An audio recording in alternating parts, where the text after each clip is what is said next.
សួស្តីអ្នកនរគ្នាថ្ងៃនេះខ្ញុំមកប្រាប់អ្នកនរគ្នាអំពីរបៀបប៊ូ comment នៅលើ Facebook post ជាមួយនឹង website បង SMM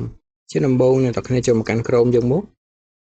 បន្តមកអ្នកនរគ្នា search ឈ្មោះ website របស់យើងដែលមានឈ្មោះថាបង smm.com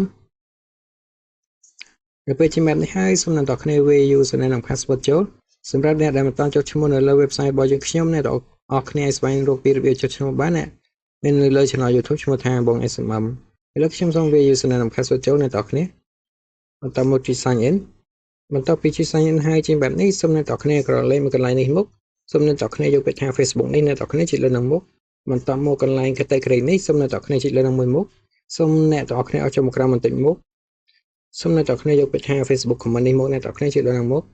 បន្តមកកន្លែង service នេះសូមអ្នកនរគ្នាចុចលើនឹងមួយសូមអ្នកនរគ្នាជ្រើសរើស service មួយណាដែលអ្នកនរគ្នាពេញចិត្តខ្ញុំសូមបញ្ជាក់អ្នកនរគ្នាផងថា service ណាមានតម្លៃកាន់តែខ្ពស់នោះសេវាកម្មកាន់តែល្អកាន់តែរហ័សអ្នកនរគ្នា comment គឺមានពីរប្រភេទអ្នកនរគ្នាមួយគឺ custom comment មួយទៀតគឺ random comment ចូលអក្សរបានអ្នកនរគ្នាប៉ុន្តែចំពោះ random comment គឺយើងមិនអាចវាចូលបញ្ចូលអក្សរបានទេអ្នកនរគ្នាវីដេអូមុនខ្ញុំបានប្រាប់អ្នកនរគ្នារួចមកហើយអំពីរបៀបប៊ូ custom comment ចំពោះវីដេអូមួយនេះខ្ញុំសូមធ្វើការណែនាំអ្នកនរគ្នាអំពីរបៀបប៊ូ random comment ចុះអ្នកនរគ្នាឥឡូវខ្ញុំសូមយក switch មួយចុះអ្នកនរគ្នាខ្ញុំសូមយក switch មួយនេះចុះអ្នកនរគ្នាដែលមានឈ្មោះថា Facebook Random Comment នេះសូមចុចលើនឹងមកអ្នកនរគ្នាបន្តមកកន្លែង link នេះសូមអ្នកនរគ្នាចូលទៅកាន់ Facebook របស់អ្នកនរគ្នាដើម្បីយក link មកផាសហើយខ្ញុំសូមចូលមកកាន់ Facebook របស់ខ្ញុំអ្នកនរគ្នា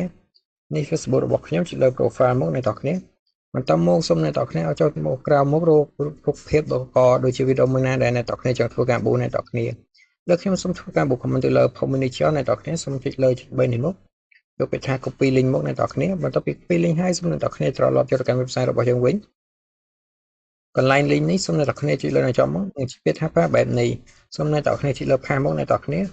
បន្តមកកន្លែងនេះគឺជាចំនួន comment ដែលអ្នកនរគ្នាចង់ធ្វើការប៊ូអ្នកនរគ្នា